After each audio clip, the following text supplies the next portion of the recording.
بھائی نہیں ہونا مدد؟ ہم کہتے تو ہیں رات دن المدد کہتے ہیں نا، یا علی المدد کہتے ہیں نا، یا غوث اعظم دستگیر المدد کہتے ہیں نا. تو آئیں ذرا دیکھیں یہ بات جو ہم کہتے ہیں ہمیں لوگ بھٹکاتے ہیں آ کر کہ میاں جو زندہ ہے اس کو بولو المدد، وہ تمہاری مدد کرے گا، وہ خود مر گئے ہیں تمہاری مدد کہاں سے کریں گے؟ ارے تم کیا نہیں پڑھتے ایاک نعبد و ایاک نستعین، ہم تیری ہی عبادت کرتے ہیں تجھ ہی سے مدد مانگتے ہیں، جاؤ اسی سے مدد مانگو، ایک مرے ہوئے سے کیوں مدد مانگ رہے ہو؟ اچھا صاحب ایک بار ایسے ہی ہوا، ایک مولانا صاحب نے ایسے ہی رات بھر تقریر کی کہ صاحب خدا سے مدد مانگنی چاہیے، کسی سے مدد نہیں مانگنی چاہیے، کچھ ہونا ہے تو اللہ سے مانگو، کچھ طلب ہے تو اللہ سے کرو، کچھ چاہیے تو موجودہ خدا سے پیش کرو. یہ ساری چیزیں کہنے کے بعد مولانا اسٹیج کے نیچے اتر کر انہوں نے لوگوں کی صورت دیکھی، بولے میاں میری گاڑی کہاں ہے؟ تو لوگ سنی سے کہا مولانا اللہ سے مانگو، ہم سے کیوں مانگ رہے ہیں؟ ارے میاں 2 گھنٹے آدھی رات تقریر کرا، نذرانہ کہاں ہے؟ مولانا اللہ سے مانگو. ارے میاں بھوک لگ رہی کھلا کے تو بھی جاؤ، مولانا اللہ سے مانگو. ہم آپ کی تعلیم پا کر اب آپ کے سامنے شرک نہیں کریں گے، آپ کو کچھ نہیں دیں گے، جانا ہو تو اللہ سے مانگ کر چلے جاؤ. بتائیے کیا کوئی ایسا بیوقوف ہو سکتا ہے؟ کیا اللہ تعالیٰ کو آپ نے کبھی دیکھا ہے؟ جب نہیں دیکھا تو اللہ تعالیٰ کیسے دے گا بھائی آپ کو؟ آپ کسی جن سے نہیں لے سکتے، کسی فرشتے سے نہیں لے سکتے، تو اللہ سے کیسے لیں گے؟ جو یہ جن اور فرشتے تو ہماری طرح مخلوق ہے، اللہ تعالیٰ تو تمام چیزوں سے پاک و منزہ ہے. اس کی یہ شان نہیں کہ کسی بندے کے ہاتھ میں لا کر روٹی دے. عطائیں سب اسی کی طرف سے ہے، تقسیم بارگاہ مصطفیٰ سے ہوا کرتی ہے. دیتا سب خدا ہی ہے، بانٹتے ہمارے مصطفیٰ ہے. دیتا سب خدا ہی ہے، بانٹتے اس کے پیارے شہید غوث پاک ہے. دیتا سب خدا ہی ہے، بانٹتے اس کے پیارے شہید حضرت رحمت اللہ ہے، اما جان ہے یا نہیں؟ تو بتائیے اب ہم ان سے پوچھیں گے صاحب دنیا میں کیسا ہے؟ آسمان سے تب کے اجی اما بابا کے وسیلے سے آئے نا دنیا میں، ڈائریکٹ آ جانا تھا، ڈائریکٹ والے آنا تھا نہیں آنا تھا، ڈائریکٹ. مگر کئی گنیا ہے، اللہ کی یہ سنت ہے کہ جب بندوں کو کچھ دینا ہو تو وسیلے سے دیا کرتا ہے. تو اب دیکھیں زندے اپنی استطاعت کے مطابق مدد کرتے ہیں، ہے نا بھائی؟ آپ کے پاس 1 کروڑ ہوں گے 1 کروڑ دیں گے، آپ کے پاس 1 لاکھ ہوں گے 1 لاکھ دیں گے، آپ کے پاس ایک جائیداد ہوگی جائیداد دیں گے. ارے پیارے مصطفیٰ کو دیکھو، 2 عالم کے خزانے ان کے قدموں میں پڑے ہوئے ہیں. وہ جس کو جو چاہیں جتنا چاہے عطا فرماتے ہیں.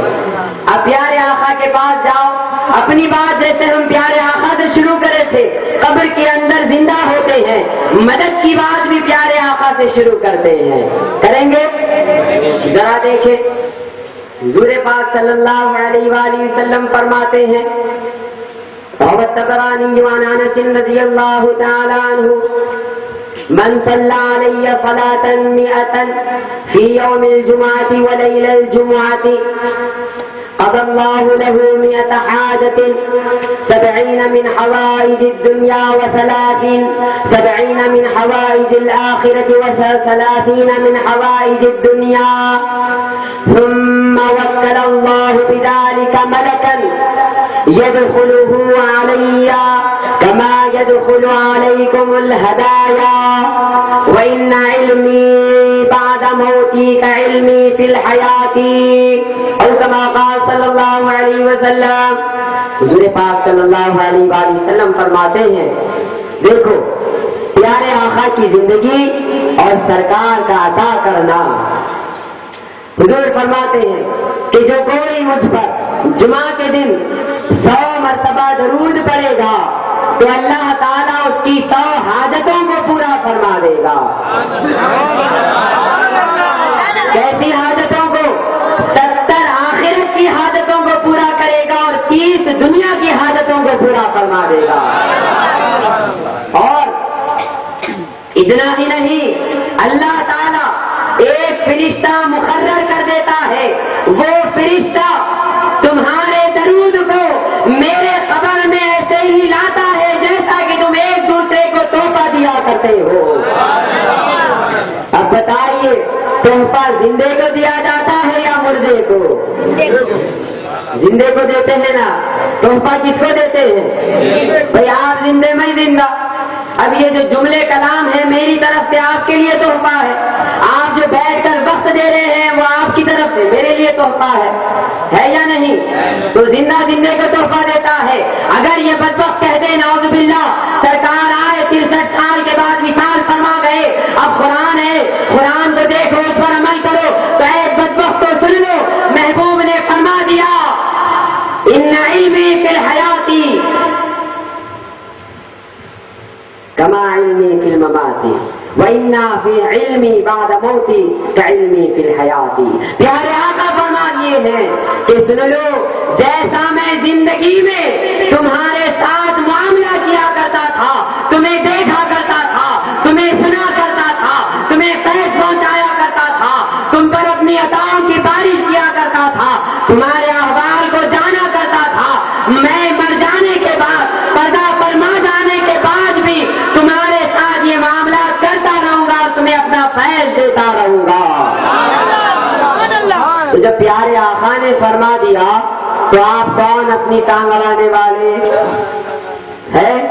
اب ذرا دیکھیں، حضور سید کائنات فخر موجودات صلی اللہ تعالی علیہ وآلہ وسلم کی پیاری زوجہ مبارکہ حضرت عائشہ صدیقہ رضی اللہ تعالی عنہا فرماتی ہیں کہ سرکار کے وصال فرما جانے کے بعد، پردہ فرما جانے کے بعد ایک ایسا وقت آیا کہ مدینہ منورہ میں قحط سالی ہو گئی، قحط ہو گیا، بارش نہیں ہو رہی، کنویں سوکھ گئے، جانور مر رہے ہیں، کھیتیاں اجڑ گئی. الحمدللہ آپ سب اس چیز سے واقف ہیں. ذرا بتائیں اگر کھیتوں میں بارش نہ ہو، پانی نہ آئے تو کیا حال ہوگا؟ ندیاں سوکھ جائیں تو کیا ہوگا؟ کنویں سوکھ جائیں، تالاب سوکھ جائیں تو کیا حال ہوگا؟ پانی کا خطرہ نہ ملے تو کیا حال ہوگا انسان اور جانوروں کا؟ آپ اچھی طرح جانتے ہیں. ویسا وقت آ گیا، سارے مدینہ منورہ میں لوگ پریشان ہیں، سب لوگ پریشانی کے عالم میں اماں جان کے پاس آتے ہیں. اب دیکھو صحابہ بتا رہے ہیں بارش ہونا ہو تو خدا کے پاس جانے سے پہلے اس کے اولیاء کے پاس آیا کرو. اماں جان کتنی بڑی ولی اللہ ہے، اللہ تعالیٰ کی بی بی عائشہ صدیقہ رضی اللہ تعالی عنہا فرماتے ہیں کہ تمام لوگ آپ کی خدمت میں آئے اور کہا کہ اماں جان کیا کریں، قحط ہو گیا ہے. حالانکہ سب کو معلوم ہے نماز استسقاء پڑھی جاتی ہے، اللہ سے دعا بھی کی جاتی ہے، لیکن سب کا عقیدہ یہ بھی ہے کہ جب تک بارگاہ مصطفی میں نہ ہوگے خزانوں کے دروازے نہیں کھلیں گے. جیسا ہی آپ کی خدمت میں آئے تو اماں جان نے کہا پریشان کیوں ہوتے ہو؟ ارے کیا تمہیں وہ وقت یاد نہیں کہ جب سرکار کے زمانے میں قحط آ گیا تھا، آیا تھا نا؟ آپ کو یاد ہے وہ حدیث شریف، حضور پاک صلی اللہ علیہ وآلہ وسلم جمعے کا خطبہ دے رہے ہیں، منبر پر جلوہ افروز ہے، تمام صحابہ بیٹھے ہوئے ہیں، کئی دن سے مدینہ منورہ میں قحط ہے. ایک صحابی اٹھ کر کہا کہ یا رسول اللہ ہم مر رہے ہیں، جانور مرے جا رہے ہیں، کھیتیاں اجڑ گئی ہیں، پیارے آقا دعا فرمائیے کہ اللہ تعالیٰ بارش بھیج دے. یہ کہنا ہی تھا کہ پیارے آقا نے آسمان کی طرف اشارہ فرمایا اور بادلوں کو حکم دیا ہے بادل برس جاؤ، تو بادل برسنا شروع ہو گئے. کیسے برسنے لگے؟ جمعہ کا پورا دن برستے رہے، ہفتے کا پورا دن برستے رہے، اتوار کا پورا دن برستے رہے، پیر کا پورا دن برستے رہے، منگل برستے رہے، چہارشنبہ برستے رہے، جمعرات برستے رہے. جمعہ آ گیا، بادل برس رہے ہیں،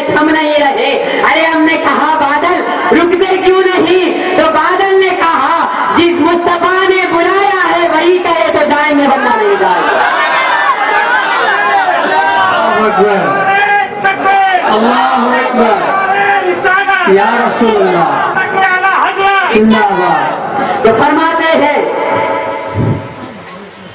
کہ پیارے آقا صلی اللہ علیہ وآلہ وسلم میں دوسرے جمعے کو بھیگتے ہوئے آئے، تمام صحابہ بھیگتے ہوئے آئے۔ ارے کیا ہوا بھائی؟ یہ دیکھو بارش ہی نہیں بول رہے تھے مگر ایسی بارش ہوئی، ایسی بارش 8 دن کی پوری بارش ہوئی۔ پھر سرکار ممبر پر تشریف فرما ہے، خطبہ فرما رہے ہیں، وہی صحابی پھر اٹھے جو گزشتہ جمعہ دعا کے لیے کہتے، بولے یا رسول اللہ جب تو پانی نہیں ہونے کی وجہ سے مر رہے تھے، اب اتنا پانی ہو گیا کہ ڈوب کے مر رہے ہیں، یا رسول اللہ رکوا دیجئے۔ ان کو بھی معلوم تھا برساتا تو خدا ہے، رکواتا مصطفیٰ ہے۔ پیارے آقا مسکرائے اور پیارے آقا نے اپنی انگشت مبارک آسمان کی طرف فرمائی اور کہنے لگے اللہم حوا علینا ولا علینا، اے بادل ہمارے اطراف میں جا، جنگلوں پر برس، ہم پر نہ برس۔ فرماتے ہیں سرکار کی انگلی جیسا جیسا پھرتی جاتی بادل پھر کر دور ہوتے جاتے تھے۔ تو بی بی عائشہ فرماتی ہے کیا تمہیں وہ منظر یاد نہیں؟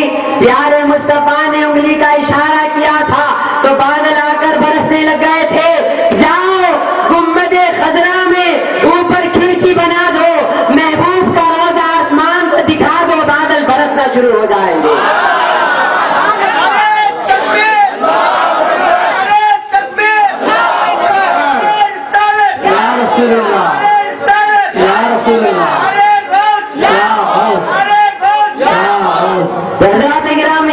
جیسا ہی صحابہ نے سنا، اب ان کو کسی نے شرک کی پٹی نہیں پڑھائی تھی، بدعت کی پٹی نہیں پڑھائی تھی، ان کو بدعقیدگی کی پٹی نہیں پڑھائی تھی۔ انہوں نے یہ نہیں کہا کہ اماں جان یہ کیا حکم دے رہی ہے، سرکار نے تو فرمایا تھا کہ نماز استسقاء پڑھو، 3 دن کے روزے رکھو، بچوں کو رلاؤ، جانوروں کو پریشان کرو تو بارش ہو جائے گی۔ آپ کہتی ہیں کہ جاؤ گنبد خضرا میں اوپر سے ایک کھڑکی بنا دو تاکہ آسمان دیکھ کر برسنے لگ جائے۔ یہ تو شرک ہوا نا، غیر اللہ سے مانگنا ہوا نا؟ نہیں، صحابہ جانتے تھے رسول اللہ کا دینا وہ بھی خدا ہی کا دینا ہے۔ رسول اللہ جو عطا کرتے ہیں وہ اللہ کی عطا ہی عطا فرماتے ہیں۔ تو صحابہ نے جیسا ہی سنا فوراً گئے گنبد خضرا میں اوپر سے کھڑکی کھولی۔ فرماتے ہیں خدا کی قسم کھڑکی کا کھلنا تھا، آسمان تڑپ رہا تھا کہ محبوب کے روضے کا دیدار کرے۔ جیسا ہی روضہ نظر آیا آسمان ایسا رونے لگا کہ سارا مدینہ پانی سے بھر گیا۔ تو حضرات گرامی بتائیں وصال کے بعد بھی انگلی کا اشارہ ہے یا نہیں؟ وصال کے بعد بھی عطا فرمانا ہے یا نہیں؟ اچھا آپ بتائیے ہمارے سب سے پہلے اماں جان کون؟ بی بی حوا ہے نا؟ بی بی حوا ہے نا؟ یہ کنفرم ہے نا یہ بات؟ آپ پردہ فرما گئے بول کے ہے نہیں ہے؟ مثال ہوا نا بھائی پردہ فرما گئے؟ اچھا ٹھیک۔ عیسیٰ علیہ السلام کے امی کون؟ بی بی مریم، ان کا بھی انتقال ہوا نا، پردہ فرمائے نا وہ اپنے زمانے میں؟ پردہ فرمائے؟ ہاؤ بولتے جائیے آپ، ہاؤ۔ اب بتائیے بی بی آسیہ جو مومنہ تھی فرعون کی بیوی، وہ بھی پردہ فرمائی نا؟ انتقال ہوا ان کا بھی؟ ہو گیا۔ اب یہ کہنے والے کمبخت ہیں کہ انتقال ہو جانے کے بعد مدد کچھ بھی نہیں کرتے، تم ہی جانا ان کی مدد کر کے کچھ کر کے ان کو بخش کے آنا۔ یہ بولنے والوں ذرا اب سنو، کیا محبوب کی میلاد آج تک نہیں سنے؟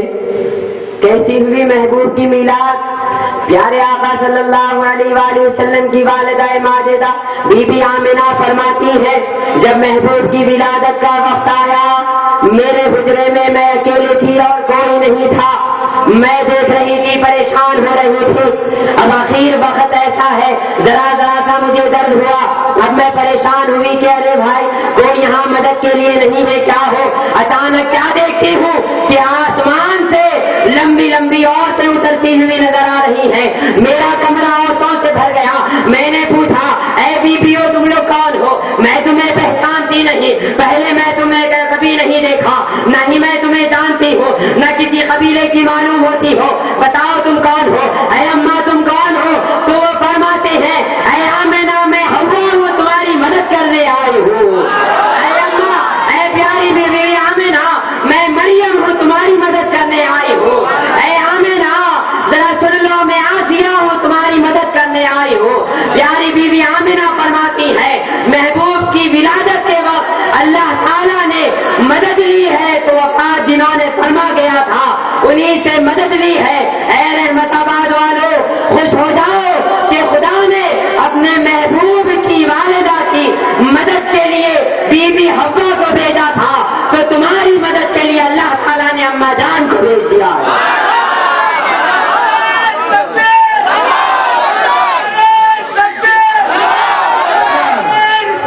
یا رسول اللہ، یا رسول اللہ،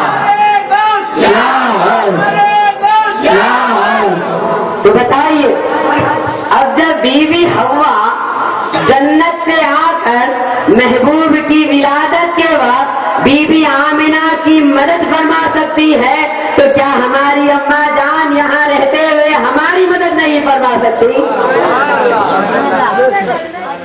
ہے یا نہیں؟ ہم اسی لیے کھینچے کھینچے آتے ہیں ہماری اماں جان اماں حبیبہ کہہ کر آتے ہیں یا نہیں؟ تو اگر کوئی اسی کا انکار کر دے تو محبوب کی نعوذ باللہ ولادت کی مدد کا انکار ہو جائے گا، ہوگا یا نہیں؟ پکا؟ اچھا آپ ذرا دیکھیے بھائی، کتنے نمازاں پڑھتے ہیں آپ لوگ؟ 5 پڑھتے نا بھائی؟ نہیں بولنے والے بھی کتنے پڑھتے؟ 5 ہی پڑھتے نا؟ اب ذرا حدیث شریف کے پاس چلو۔ حضور پاک صلی اللہ علیہ وآلہ وسلم فرماتے ہیں، پہلے وہ بات یاد رکھو، سرکار کی بعثت کے وقت تک موسیٰ علیہ السلام کو انتقال فرما کر کتنے سال ہو گئے تھے؟ 2352 ہوئے تھے نہیں ہوئے تھے؟ یعنی موسیٰ علیہ السلام دنیا سے بظاہر انتقال فرما گئے یا نہیں؟ فرما گئے یا نہیں؟ انتقال فرما گئے، پردہ فرما گئے، کتنے سال پہلے؟ 2352 سال پہلے پردہ فرما گئے۔ اب آؤ ذرا، پیارے آقا صلی اللہ علیہ وآلہ وسلم فرماتے ہیں کہ جب میں معراج پر گیا، اللہ تعالیٰ کی بارگاہ میں گیا، ثم دنا فتدلی فکان قاب قوسین او ادنی سے اوپر گیا، وہاں جب اللہ تعالیٰ سے ملاقات ہوئی تو اللہ تعالیٰ کی بارگاہ میں نے کہا التحیات للہ والصلوات والطیبات، تو خدا کی طرف سے ارشاد ہوا السلام علیکہ ایھا النبی ورحمۃ اللہ وبرکاتہ، تو میں نے کہا السلام علینا وعلی عباد اللہ الصالحین، کہ جب یہ ہمارے درمیان گفت و شنید ہوئی تو اللہ تعالیٰ نے فرمایا اے میرے محبوب، تو میرا محبوب، میں تیرا محبوب، میں نے تجھے اپنی ملاقات کے لیے بلایا ہے، اور قاعدہ اور قانون یہ ہے جب کوئی کسی کو مہمان بلاتا ہے تو جاتے وقت اس کو تحفہ دیا کرتا ہے۔ میرے پیارے، تجھے دیکھ کر میری آنکھیں ٹھنڈی ہوتی ہیں، جیسا کہ تو نے فرما دیا قرۃ عینی فی الصلاۃ، میری آنکھوں کی ٹھنڈک نماز میں ہے، تیری آنکھوں کی ٹھنڈک بھی نماز میں رکھی گئی، میری یاد بھی نماز میں رکھی گئی۔ آ میرے محبوب، میں تجھے تحفہ دینا چاہتا ہوں۔ پیارے آقا نے فرمایا اے میرے مولا، تیرا جو تحفہ ہو قبول ہے۔ اللہ تعالیٰ نے فرمایا محبوب، یہ 50 نمازیں لے، تیری امت کے لیے تحفہ دیتا ہوں، انہیں لے کر جا۔ کتنی نمازیں دی گئی؟ کتنی؟ نام سن کے بھگ جاتا ہوں۔ 50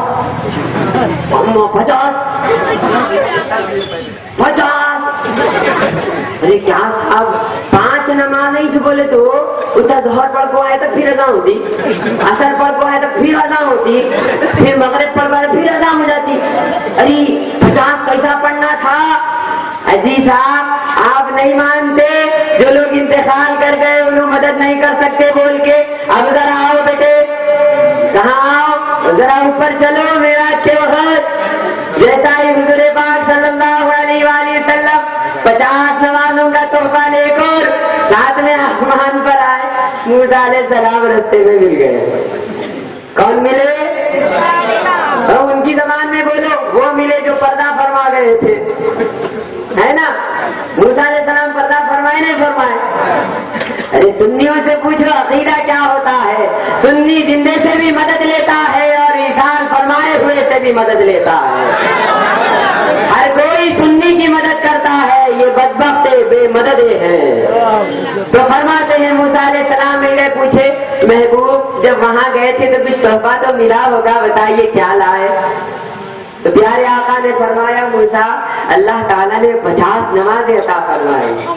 تو اب موسیٰ علیہ السلام نے پیارے محبوب کو مشورتاً اور امت کے لیے مدد کرتے ہوئے فرمایا کہ یا رسول اللہ میری امت کو آزما لیا ہے, وہ اتنی عبادت نہیں کر سکیں گے, آپ کی امت تو بے انتہا کمزور ہے, جائیے نمازیں کم کرا لیجئے تاکہ ان پر بوجھ کم پڑ جائے.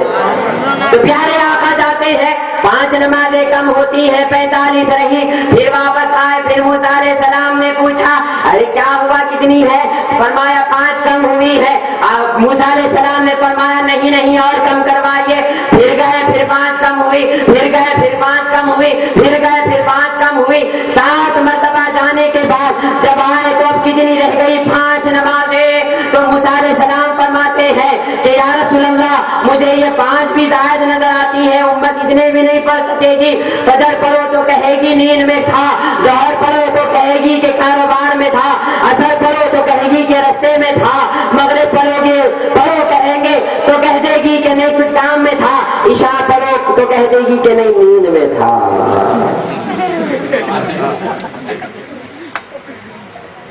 ہو گئی 5 نمازیں.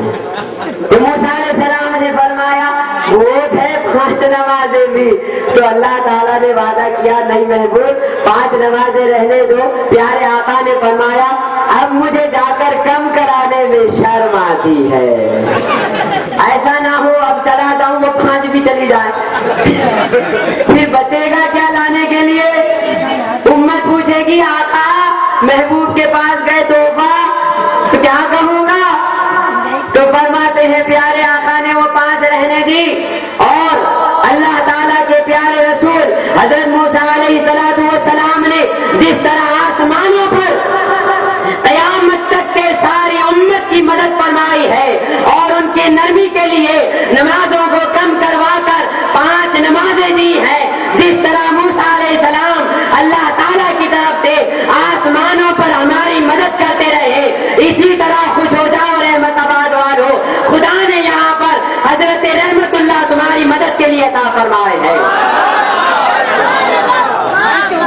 وہاں انہوں نے نماز کی سختی کو کم کیا, یہاں یہ شیاطین کی سختی کو کم کرتے ہیں, بیماریوں کی سختی کو کم کرتے ہیں, بلاؤں کو دور بھگا دیتے ہیں, آفتوں کو دور بھگا دیتے ہیں, مصیبتوں کو دور بھگا دیتے ہیں, غموں کو دور بھگا دیتے ہیں, ہر ایک کو خوشی دلا دیتے ہیں, غموں سے نجات دلا دیتے ہیں. جو بارگاہ میں آ جائے تو جہاں میں اسے شفا نفع نصیب فرما دیتے ہیں. یہ ہے یا نہیں شان ہمارے رحمت اللہ تعالی علیہ, ہے یا نہیں؟ تو جی میرے بھائیوں, جو انتقال کے بعد مدد کے قائل نہیں, آج سے 50 نمازیں پڑھنا شروع کر دو, ہے یا نہیں؟ کیسا کم ہوئے نمازیں؟ ان کے ذریعے کم ہوئے جو وصال فرما چکے تھے, ہے نہیں؟ جو وصال فرما چکے موسیٰ علیہ السلام, انہی کے ذریعے تو کم ہوئی نمازیں, ورنہ کتنی رہتی؟ 50. کوئی دیکھتا مجید کو آگے. اب پھر بھی جمعے کو جمعہ دیکھ لیتے نہیں.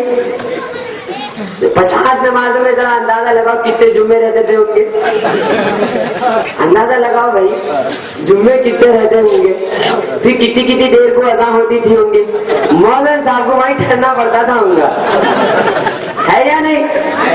اذان ختم ہوئی وہی ٹھہرو رکعت باندھ لو, نماز ختم ہوتے پھر کے اذان ہے نہیں.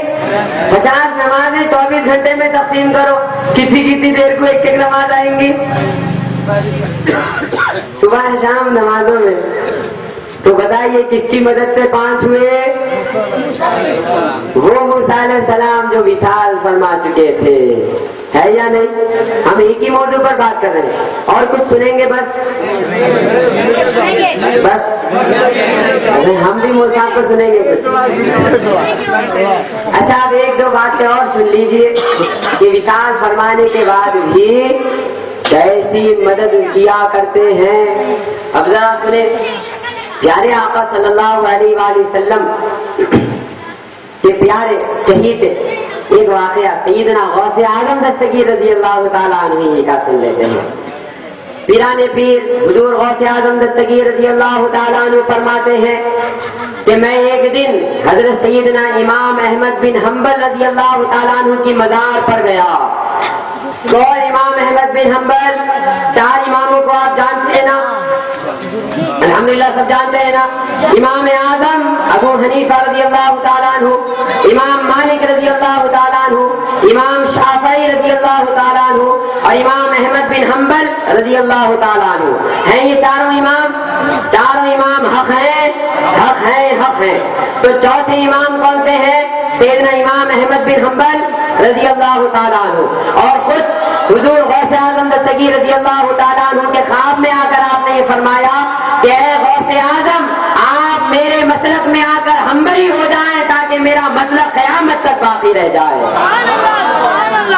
وہ پیارے امام احمد بن حنبل رضی اللہ تعالیٰ عنہ کا وصال ہو چکا ہے۔ حضور غوث پاک کے پیدائش سے بھی بہت سال پہلے آپ کا وصال ہو چکا ہے۔ جب سیدنا غوث اعظم دستگیر رضی اللہ تعالیٰ عنہ بڑے ہوئے، سن بلوغ کو پہنچے، اور جب آپ کو اللہ تعالیٰ نے وہ کمال عطا فرمایا، بزرگی عطا فرمائے، تو ایک دن آپ حضرت سیدنا امام احمد بن حنبل رضی اللہ تعالیٰ عنہ کی بارگاہ میں جاتے ہیں۔ اب ذرا سنیے، بہجت الاسرار ساری دنیا میں حضور غوث پاک کی سیرت کی سب سے مشہور کتاب ہے، اور اس کتاب کے بارے میں فرماتے ہیں اگر کوئی یہ کتاب کو بلا ناغہ پڑھتا رہے تو مرنے سے پہلے اللہ تعالیٰ اس کو بھی ولی بنا دے گا۔ ارے یہ کتاب کی کرامت ہے تو صاحب کتاب کی کرامت کا عالم کیا ہوگا، ہے یا نہیں؟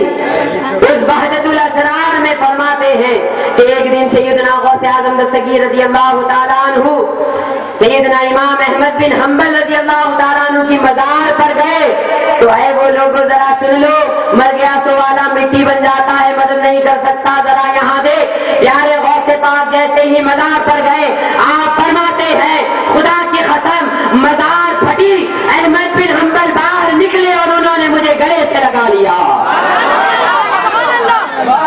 فرماتے ہیں مجھے گلے سے لگایا، اپنے ساتھ انہوں نے ایک شال لائی تھی، مجھے شال لائی اور کہا کہ اے غوث اعظم، علم میں اور خدا کے عرفان میں تم اتنے آگے بڑھ گئے ہو کہ ہم بھی تمہارے محتاجوں میں سے ہیں۔ دیکھو وصال فرمانے کے بعد بھی چادر اڑا رہے ہیں، گلے لگا رہے ہیں اور خوشخبریاں سنا رہے ہیں۔ ارے یہی نہیں، ذرا دیکھو تو صحیح، جب انتقال ہو جاتا ہے تو آپ ذرا دیکھیں، اگر کوئی ایسا ویسا سنی نہیں، الحمدللہ ہمارا سنی نہیں، کوئی ایسا ویسا مر جاتا ہے، ایک دن رکھا رہ جائے تو اس کے جسم سے کیا ہو جاتا ہے؟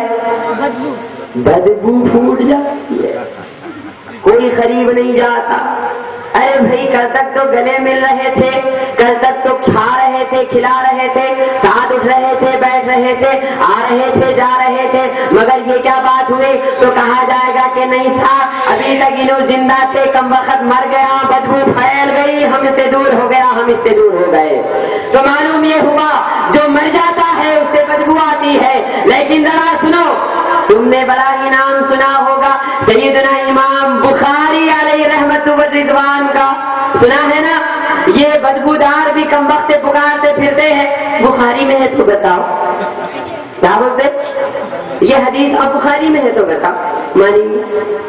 کئی پورے امام بخاری بولے کیا میری بخاری میں ہے تو بتاؤ، وہ نہیں معلوم بخاری میں ہے تو بتاؤ۔ اچھا دیکھ بخاری میں یہ ہے حضور کی یہ کرامات، معجزات، یہ کرامت نہیں، وہ ضعیف ہے، دوسری بتاؤ۔ ہوتا نہیں ہوتا ایسے؟ یہ بدبوداروں کو کیا معلوم کہ بخاری میں کیا اسی لیے ہمارے بزرگان دین کیا کہتے ہیں ذرا بول دو، بے عشق نبی جو بھی پڑھاتے ہیں بخاری آتا ہے بخار، ان کو بخاری نہیں آتی ہے نہیں، بیچارے بخار زدہ ہیں، ٹائیفائڈ ہو گیا ان لوگوں کو پانی کا مزہ کڑوا ہی معلوم ہوگا، ہے یا نہیں؟ ارے میاں گنگا کا پانی ہے نہیں گندا ہے بولتا، ارے مانجرے کا پانی ہے نہیں منجا ہوا ہے بولتا نہیں بولتا، پھر ارے گندی پیٹ کا پانی آ رہے گندے پیٹ کا پانی دکھتا نہیں دکھتا، کئی کو اس کا منہ خراب ہو گیا اس لیے پانی گندا دکھ رہا ہے یا نہیں، یہ مر گیا ہے اس لیے بدبو آ رہی ہے۔ اب ذرا چلو امام بخاری کے پاس، فرماتے ہیں وہ امام بخاری جنہوں نے اپنی ساری زندگی حضور کی حدیث کی خدمت میں گزار دی، ایسی کتاب انہوں نے بنائی، ایسی کتاب کی تصنیف فرمائی، تالیف فرمائی جو قرآن مجید کے بعد ساری دنیا میں مشہور و معروف ہے، بخاری شریف کی انہوں نے تصنیف فرمائی۔ ویسے امام بخاری کا جب وصال ہوا، ان کا انتقال ہو گیا، خرطن کے مقام میں ان کا انتقال ہوا، فرماتے ہیں جیسا ہی انتقال ہوا ان کے جنازے سے خوشبوئیں پھوٹنے لگ گئی، صرف جنازے سے ہی نہیں، فرماتے ہیں ان کو لے جا کر جب ان کی تدفین کر دی گئی، لوگ پریشان ہیں کہ جہاں تدفین ہوئی ہے وہاں کی مٹی سے مشک و عنبر کی خوشبوئیں آ رہی ہیں، لوگ سونگ ہی نہیں رہے ہیں بلکہ وہاں کی مٹی اٹھاتے ہیں، تو ان کے اندر جانے سے پہلے تک تو وہ مٹی تھی، ان کو اندر رکھتے ہی مٹی جا کر وہ عطر بن گیا ہے۔ فرماتے ہیں 40 دن تک روزانہ لوگ ان کے خبر پہ کہ مٹی اتنی اٹھا کر لے جاتے کہ ان کا جسم نظر آنے لگتا، پھر مٹی ڈالنے کی نوبت آتی تھی۔ 40 دن تک خوشبودار مٹی کو اٹھا کر لے جاتے رہے، اپنے گھروں میں رکھتے رہے۔ انہوں نے کہا خدا کی قسم جب تک ہمارے گھر میں وہ مٹی رہی اس وقت تک ہمارا گھر سارے محلے میں مہکتا رہا۔ یہ زندگی کی علامت ہے، مردوں کی علامت بدبو ہوا کرتی ہے، زندوں کی علامت خوشبو ہوا کرتی ہے۔ اسی لیے کہ اللہ تعالیٰ یہ پوچھتے ہیں بدبخت کے ساتھ وہاں جا کے مزار پہ تم اتر کہیں کچھ چھنکتے، ان کو اندر خوشبو آنا بول کے، آپ لوگ معلوم کتابوں میں لکھا ہوا ہے، لوگ وہاں جا کے خبر پہ بھائی چادر کہیں کو چڑھاتے، اندر جو ہے ان کو سردی ہو رہی کیا، نعوذ باللہ ایسا پوچھتے۔ بدبختوں کو یہ پوچھنا پڑتا کہ اچھا تھا کھانے کھاوا کے اوپر کہیں کوئی غلاف پڑا ہوا ہے سردی ہو رہی تھی کیا، پوچھنا نہیں پوچھنا بھائی قرآن مجید کو کہیں کچھ جزدان کے اندر ڈال کے رکھ رہے، نعوذ باللہ سردی ہوئی کیا ان کو، تو ان لوگوں کو خالی تیز معلوم، کہیں کو یہ اکڑے ہے۔ ابھی جیسا دیکھے ٹائیفائڈ ہوا تو کڑوا دکھا، یہ سردی میں مر رہی، جو چادر دکھ رہی خالی گرمی کے لیے سمجھ میں آ رہی، تو کچھ چادریں گرمی کے لیے ہوتی ہے تو کچھ چادریں عظمت اور بزرگی کے لیے ہوا کرتی ہیں، تو وہاں بزرگی کے لیے ان کو اڑایا جاتا ہے تاکہ دوسرے لوگ آ کر ان کی تعظیم کریں اور ان کا فیضان لے کر جائیں۔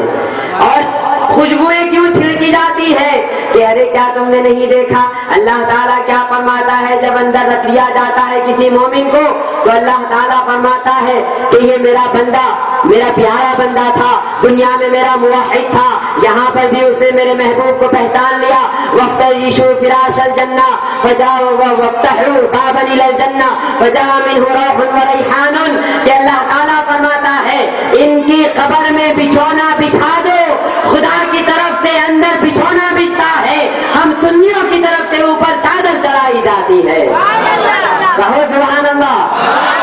خدا کی طرف سے اندر ہوائیں آتی ہیں جنت سے اور سنیوں کی طرف سے اوپر پنکھا لگایا جاتا ہے، کہو سبحان اللہ۔